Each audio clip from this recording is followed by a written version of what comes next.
Hello everyone, welcome to my YouTube channel UPSC with Rashmi. UPPCS 2024 prelims exam जो कि 27 अक्टूबर को होने वाला है, उसके लिए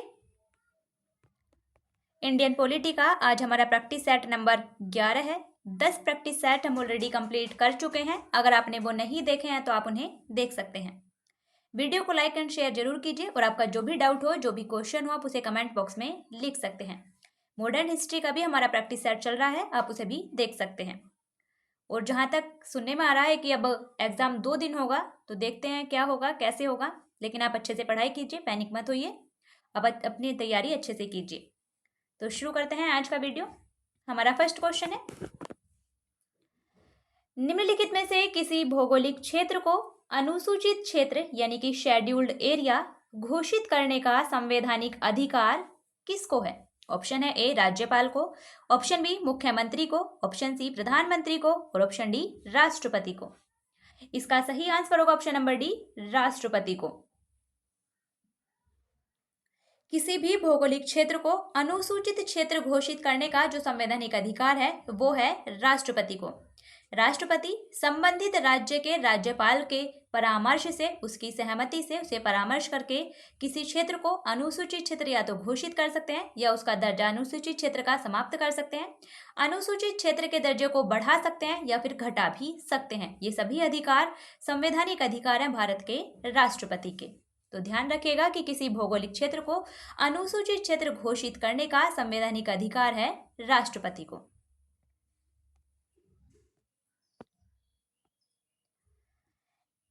नेक्स्ट क्वेश्चन है, अंतरराष्ट्रीय संधियों को भारत के किसी भाग अथवा संपूर्ण भारत में लागू करने के लिए संसद कोई भी कानून बना सकती है। ऑप्शन है ए सभी राज्यों की सहमति से, ऑप्शन बी बहुसंख्यक राज्यों की सहमति से, ऑप्शन सी संबंधित राज्यों की सहमति से और ऑप्शन डी बिना किसी राज्य की सहमति से। इसका सही आंसर होगा ऑप्शन नंबर डी, बिना किसी राज्य की सहमति से। अंतरराष्ट्रीय संधि और समझौतों को लागू करने के लिए भारत के किसी भी भाग में या संपूर्ण भागों में अंतरराष्ट्रीय संधि और समझौतों को लागू करने के लिए संसद संविधान के आर्टिकल 253 के तहत बिना किसी राज्य की सहमति से कानून बना सकती है। तो ये पॉइंट आप ध्यान रखिएगा कि आर्टिकल 253 के तहत संसद को अधिकार दिया गया है कि संसद बिना राज्य की सहमति से राज्य सूची के भी किसी विषय पर अंतर्राष्ट्रीय संधि और समझौतों को लागू करने के लिए कोई भी कानून बना सकती है और उसे भारत के किसी भी भाग में या संपूर्ण भारत में भी लागू कर सकती है। इसलिए इसका सही answer option number D. Next question है, निम्नलिखित में से कौन सा एक मानव संसाधन विकास मंत्रालय में विभाग नहीं है? यानी कि हमारा जो ह्यूमन रिसोर्स डेवलपमेंट था, ह्यूमन मिनिस्ट्री थी, मानव संसाधन विकास मंत्रालय, जिसे वर्तमान में कहते हैं शिक्षा मंत्रालय। नाम भी ध्यान रखिएगा, पहले इसे मानव संसाधन विकास मंत्रालय कहते थे, वर्तमान में शिक्षा मंत्रालय इसे कहते हैं। तो हमें बताना है कि उनमें से कौन सा शिक्षा मंत्रालय या फिर मानव संसाधन विकास मंत्रालय का विभाग, डिपार्टमेंट नहीं है। ऑप्शन है हमारे, ऑप्शन नंबर ए है आरंभिक शिक्षा और साक्षरता विभाग, ऑप्शन बी माध्यमिक शिक्षा और उच्च शिक्षा विभाग, ऑप्शन सी तकनीकी शिक्षा विभाग और ऑप्शन डी महिला और बाल विकास विभाग। तो आरंभिक शिक्षा और साक्षरता विभाग ये तो शिक्षा मंत्रालय का हिस्सा है, माध्यमिक शिक्षा और उच्च शिक्षा विभाग ये भी शिक्षा मंत्रालय का हिस्सा है, तकनीकी शिक्षा विभाग ये भी शिक्षा मंत्रालय का हिस्सा है, लेकिन महिला और बाल विकास विभाग ये मानव संसाधन विकास मंत्रालय, जिसे वर्तमान में कहते हैं शिक्षा मंत्रालय, उसका हिस्सा नहीं है। और हमें यही बताना था कि कौन सा उसका विभाग नहीं है। तो हमारा सही आंसर होगा option number D, department of women and child development, महिला और बाल विकास विभाग, ये हमारे शिक्षा मंत्रालय का यानी कि मानव संसाधन विकास मंत्रालय का विभाग नहीं है। पहले ये मानव संसाधन विकास मंत्रालय का विभाग था, लेकिन 2006 में महिला और बाल विकास विभाग को अलग से मंत्रालय का दर्जा दे दिया गया था। तो वर्तमान में ये महिला और बाल विकास मंत्रालय है, इसे 2006 में मंत्रालय का अलग दर्जा दिया गया था। तो ध्यान रखिएगा।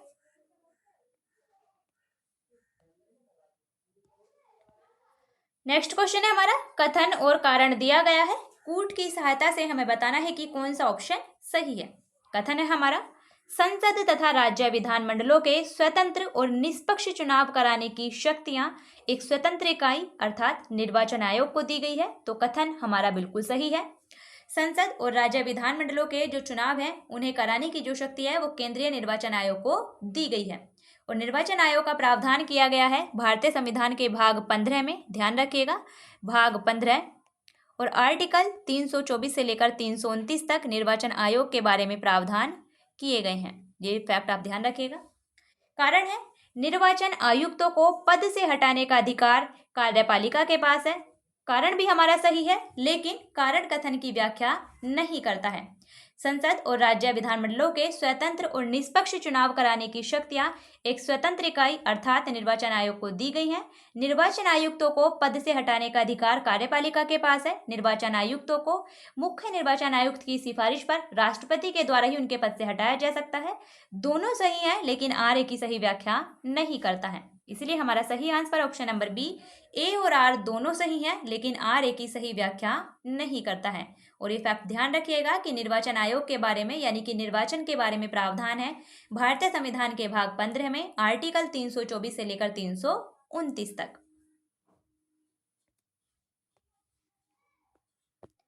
नेक्स्ट क्वेश्चन है, निम्नलिखित कथनों में से कौन सा सही है? हमें बताना है कि इनमें से कौन सा कथन सही है।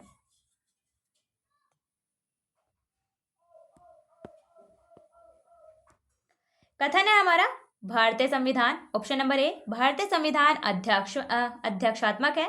तो ये कथन हमारा गलत है, क्योंकि भारतीय संविधान अध्यक्षात्मक नहीं है, अमेरिका का संविधान अध्यक्षात्मक है। ऑप्शन नंबर बी है, भारत एक नाम मात्र का राजतंत्र है। तो ये कथन गलत है, भारत में कोई राजतंत्र प्रणाली नहीं है, इसलिए ऑप्शन बी भी हमारा गलत है। ऑप्शन नंबर सी है, भारत एक कुलीन तंत्र है, अरिस्टोक्रेसी है। नहीं, ये भी ऑप्शन हमारा गलत है, भारत में कोई कुलीन तंत्र नहीं है। और ऑप्शन नंबर डी है, भारत एक संसदात्मक प्रजातंत्र है। ये कथन बिल्कुल सही है, और इसीलिए हमारा सही answer option number D, Bharat एक संसदात्मक प्रजातंत्र है। भारत में ब्रिटेन की तरह संसदीय व्यवस्था को अपनाया गया है, डेमोक्रेसी है हमारे यहाँ पर। और संसदात्मक व्यवस्था का मतलब होता है कि विधायिका और कार्यपालिका दोनों के मध्य समन्वय और सामंजस्य होता है, और कार्यपालिका के सदस्य विधायिका में से ही चुने जाते हैं। तो भारत में एक संसदात्मक प्रजातंत्र है, ये कथन बिल्कुल सही है।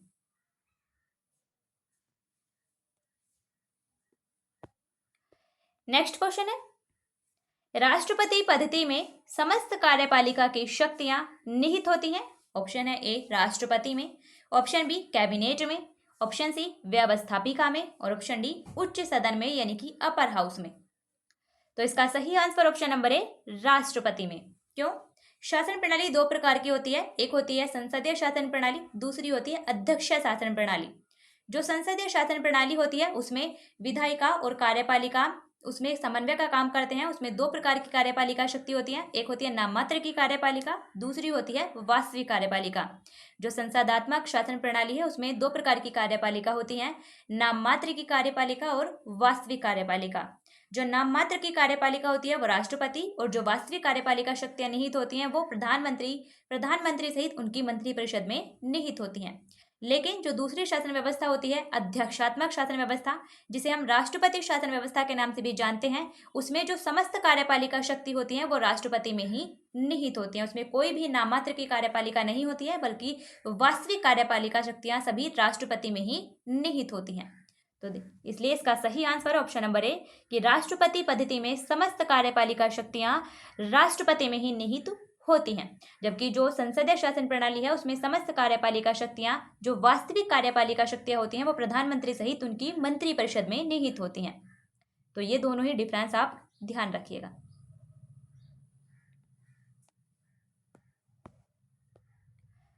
नेक्स्ट क्वेश्चन है, राष्ट्रपति का रिक्त स्थान भर लिया जाना चाहिए। ऑप्शन है ए, 90 दिनों में, ऑप्शन बी, 6 माह में, ऑप्शन सी, 9 माह में, और ऑप्शन डी, 1 वर्ष में। इसका सही आंसर ऑप्शन नंबर बी, 6 माह में। भारतीय संविधान के आर्टिकल 62 क्लोज 2 के तहत अगर राष्ट्रपति का पद उनकी मृत्यु या पदत्याग की स्थिति के कारण रिक्त हो जाता है तो उन्हें उस पद को 6 माह के अंदर भर लिया जाना अनिवार्य है, और तब तक राष्ट्रपति के कार्यों का निर्वहन किया जाता है उपराष्ट्रपति के द्वारा। तो ये भी आप इसमें ध्यान रखिएगा। राष्ट्रपति का जो रिक्त स्थान है वो उनके पद रिक्ति की तिथि से 6 माह के अंदर भर लिया जाना चाहिए।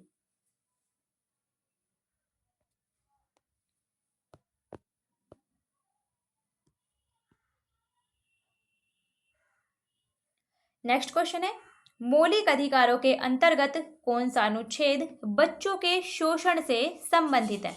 ऑप्शन है ए अनुच्छेद 17, ऑप्शन बी अनुच्छेद 19, ऑप्शन सी अनुच्छेद 23 और ऑप्शन डी अनुच्छेद 24।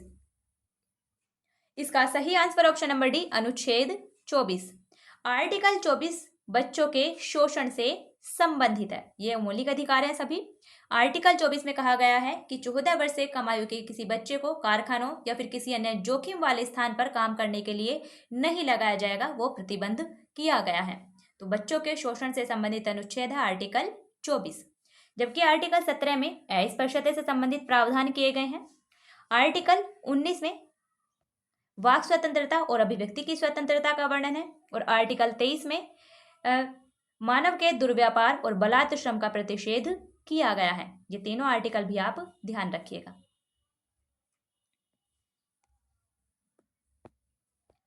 नेक्स्ट क्वेश्चन है, प्रथम स्पीकर जिसके खिलाफ लोकसभा में अविश्वास प्रस्ताव लाया गया था?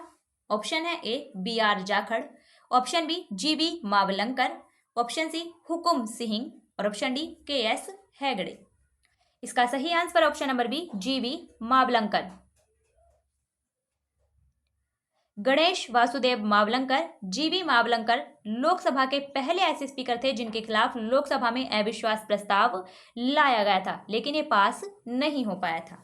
तो ध्यान रखिएगा वो कौन से स्पीकर थे जिनके खिलाफ लोकसभा में अविश्वास प्रस्ताव लाया गया था, वो थे GB मावलंकर।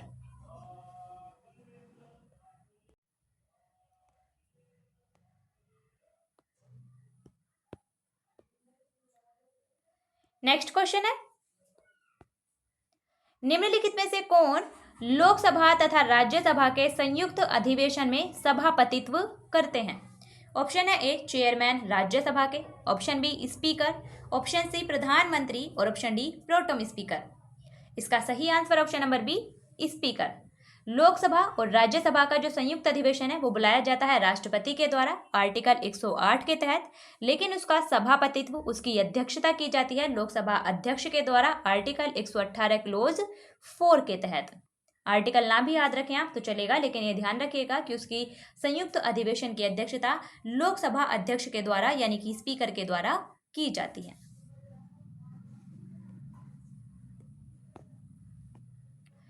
नेक्स्ट क्वेश्चन है, भारत के 12वें प्रधानमंत्री कौन थे?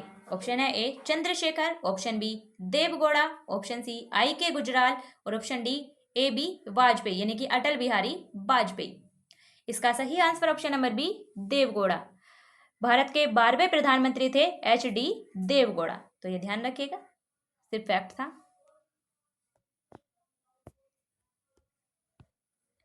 नेक्स्ट क्वेश्चन है, भारत में त्रिस्तरीय राजतंत्र की सिफारिश की थी?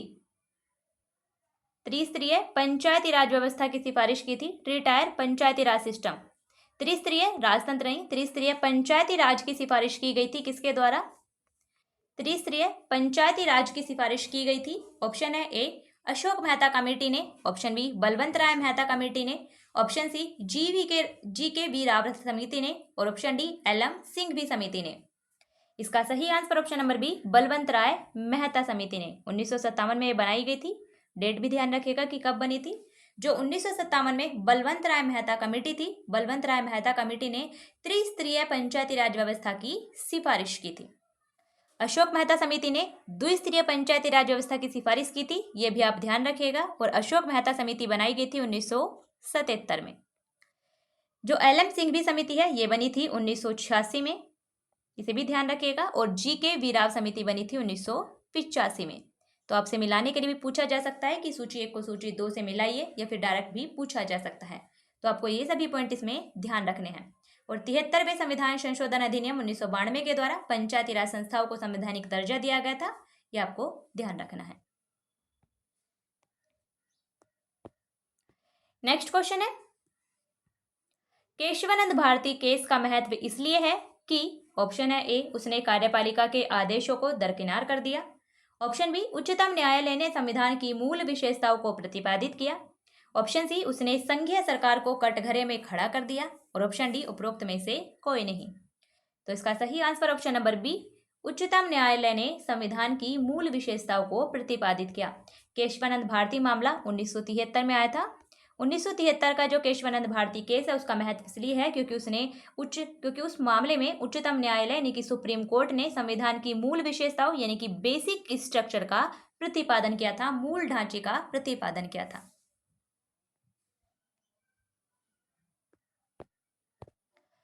नेक्स्ट क्वेश्चन है, भारतीय संघ के सह राज्य के रूप में यानी कि एसोसिएट स्टेट के रूप में प्रथम प्रवेश पाने वाला राज्य कौन सा था? भारत का ऐसा कौन सा राज्य था जो भारतीय संघ में पहले सह राज्य के रूप में यानी कि एसोसिएट स्टेट के रूप में शामिल किया गया था?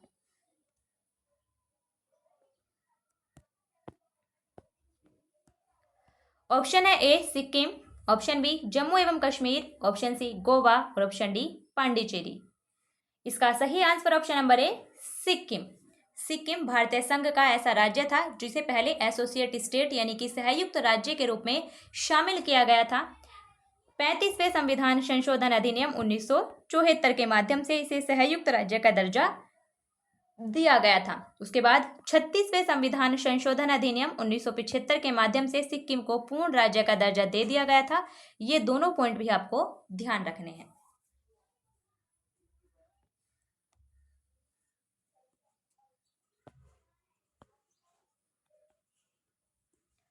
नेक्स्ट क्वेश्चन है, कथन और कारण दिया गया है, कूट की सहायता से हमें बताना है कि कौन सा ऑप्शन सही है। कथन है भारत एक गणतंत्र है, तो कथन हमारा बिल्कुल सही है, भारत एक गणतंत्र है, इंडिया इज अ रिपब्लिक। कारण है भारत में संविधान संघ तथा राज्यों में शक्तियों का विभाजन करता है, तो कारण कथन के रूप में हमारा बिल्कुल सही है, लेकिन कारण कथन की व्याख्या नहीं करता है। भारत एक गणतंत्र है, क्यों? क्योंकि भारत में जो राष्ट्र अध्यक्ष हैं, जो राष्ट्रपति हैं, उनका निर्वाचन किया जाता है, वो चुने जाते हैं। कोई मनोनीत व्यक्ति नहीं होता है, बल्कि भारत का राष्ट्रपति एक निर्वाचित व्यक्ति होता है। बेशक वो अप्रत्यक्ष रूप से निर्वाचित होते हो, लेकिन निर्वाचित व्यक्ति होता है, इसलिए भारत एक गणतंत्र है। और भारत में संविधान संघ और राज्यों के मध्य शक्तियों का स्पष्ट रूप से बंटवारा करता है। संविधान में 7वीं अनुसूची में 3 सूचियों का वर्णन है, संघ सूची, राज्य सूची और समवर्ती सूची। तो संविधान में 3 सूचियों के माध्यम से संघ और राज्यों के बीच में शक्तियों का विभाजन किया गया है। इसीलिए दोनों कथन हमारे बिल्कुल सही हैं, लेकिन कारण कथन की व्याख्या नहीं करता है। हमारा सही आंसर ऑप्शन नंबर बी, ए और आर दोनों सही हैं, लेकिन आर ए की सही व्याख्या नहीं है।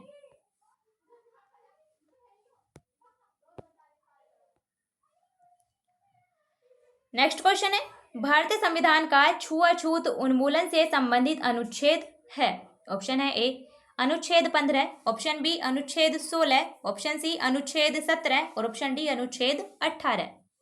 इसका सही आंसर ऑप्शन नंबर सी अनुच्छेद 17।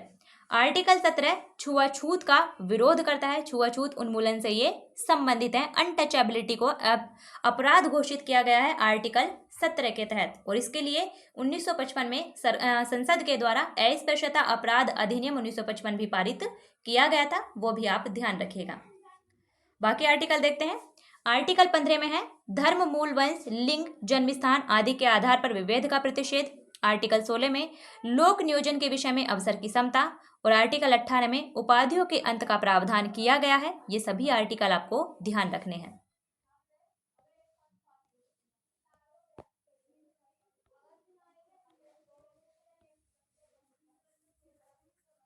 और दुख की बात यही है कि आज़ादी के 75 साल से भी ज़्यादा हो चुके हैं, लेकिन अभी तक हम अनटचेबिलिटी को समाप्त नहीं कर पाए हैं।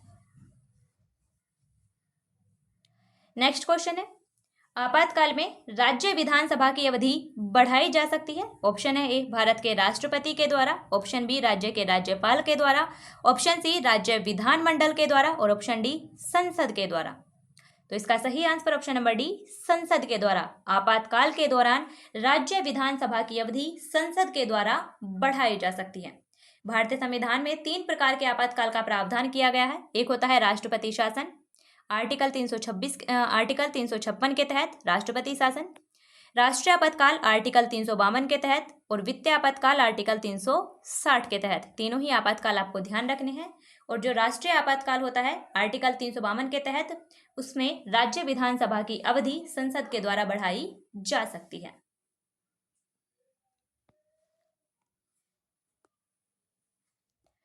नेक्स्ट क्वेश्चन है, कथन और कारण दिया गया है, कूट की सहायता से बताना है कि कौन सा ऑप्शन सही है। कथन है हमारा, अब संविधान मंत्रिपरिषद के आकार की बाहरी सीमा पर प्रतिबंध लगाता है। तो कथन हमारा बिल्कुल सही है, संविधान मंत्रिपरिषद के आकार की बाहरी सीमा पर प्रतिबंध लगाता है, क्योंकि 91वें संविधान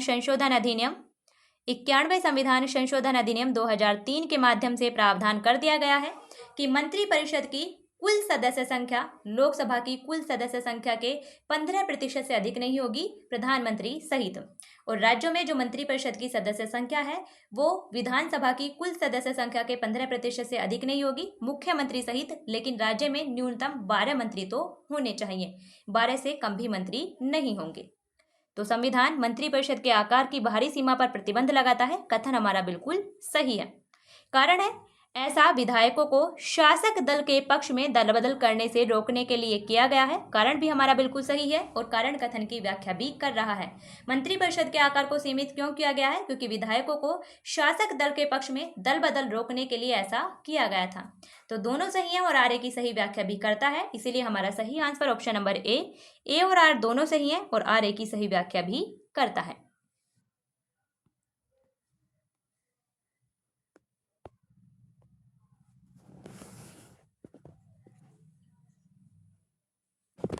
नेक्स्ट क्वेश्चन है, निम्नलिखित में से किसकी नियुक्ति भारत के राष्ट्रपति करते हैं? ऑप्शन है ए भारत के महान्यायवादी, ऑप्शन बी नियंत्रक एवं महालेखा परीक्षक, ऑप्शन सी राज्य के राज्यपाल और ऑप्शन डी उपरोक्त सभी। इसका सही आंसर ऑप्शन नंबर डी उपरोक्त सभी। इन सभी की नियुक्ति भारत के राष्ट्रपति के द्वारा की जाती है। राज्य के राज्यपाल की नियुक्ति राष्ट्रपति करते हैं आर्टिकल 155 के तहत। ये ध्यान रखिएगा कि आर्टिकल 155 के तहत राष्ट्रपति के द्वारा राज्य के राज्यपाल की नियुक्ति की जाती है। नियंत्रक एवं महालेखा परीक्षक यानी कि CAG, comptroller and auditor general of India, इनकी नियुक्ति राष्ट्रपति के द्वारा की जाती है आर्टिकल 148 के तहत। इनके बारे में प्रावधान है, तो ये आर्टिकल भी आप ध्यान रखिएगा।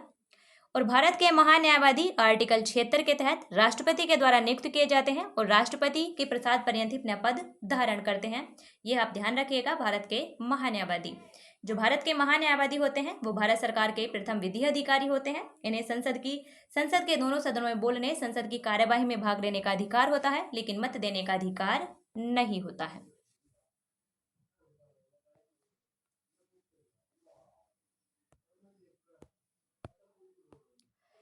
नेक्स्ट क्वेश्चन है, कोई विधेयक धन विधेयक है अथवा नहीं निर्णित किया जाता है किसके द्वारा? ऑप्शन है ए राष्ट्रपति के द्वारा, ऑप्शन बी लोकसभा अध्यक्ष के द्वारा, ऑप्शन सी वित्त मंत्री के द्वारा और ऑप्शन डी केंद्रीय मंत्रिपरिषद के द्वारा। इसका सही आंसर ऑप्शन नंबर ई लोकसभा के अध्यक्ष के द्वारा। कोई विधेयक धन विधेयक है अथवा नहीं, इसका निर्णय किया जाता है लोकसभा अध्यक्ष के द्वारा। ये आप ध्यान रखिएगा। और लोकसभा अध्यक्ष का निर्णय इसमें अंतिम होता है, उसे चुनौती नहीं दी जा सकती है। आर्टिकल 110 में धन विधेयक की परिभाषा दी गई है, ये पॉइंट भी आप ध्यान रखिएगा। और धन विधेयक केवल लोकसभा में प्रस्तावित किए जा सकते हैं, राज्यसभा में उन्हें प्रथम बार प्रस्तावित नहीं किया जा सकता। और राज्यसभा धन विधेयक को केवल 14 दिन तक ही रोक कर रख सकती है और धन विधेयक लोकसभा में राष्ट्रपति की पूर्व अनुमति से ही प्रस्तुत किए जाते हैं।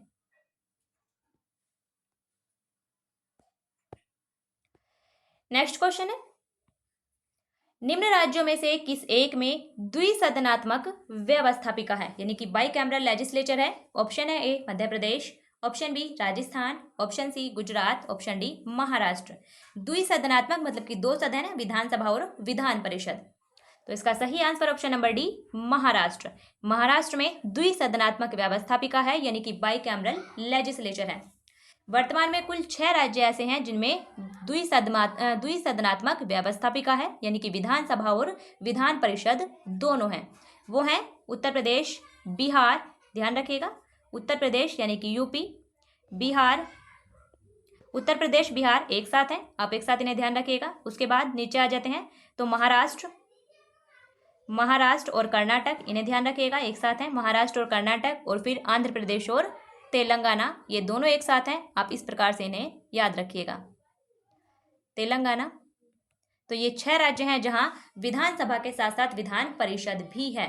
और आर्टिकल 169 के तहत विधान परिषद के उत्साधन या उसके सृजन का जो अधिकार है वो संसद को दिया गया है। ये भी आप ध्यान रखिएगा।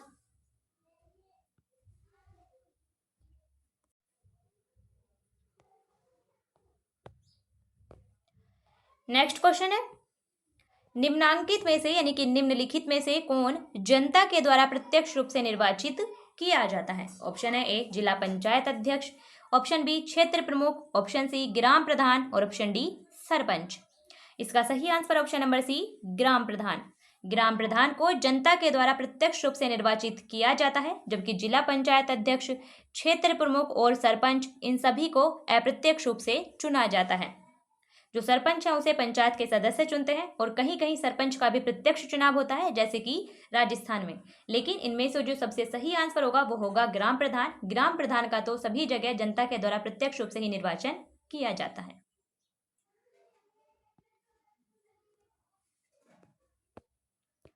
नेक्स्ट क्वेश्चन है, महिलाओं के लिए स्थानों के 33% आरक्षण का संवैधानिक प्रावधान इस समय लागू है। ऑप्शन है ए संसद में, ऑप्शन बी राज्य विधानसभाओं में, ऑप्शन सी स्थानीय निकायों में और ऑप्शन डी कहीं नहीं।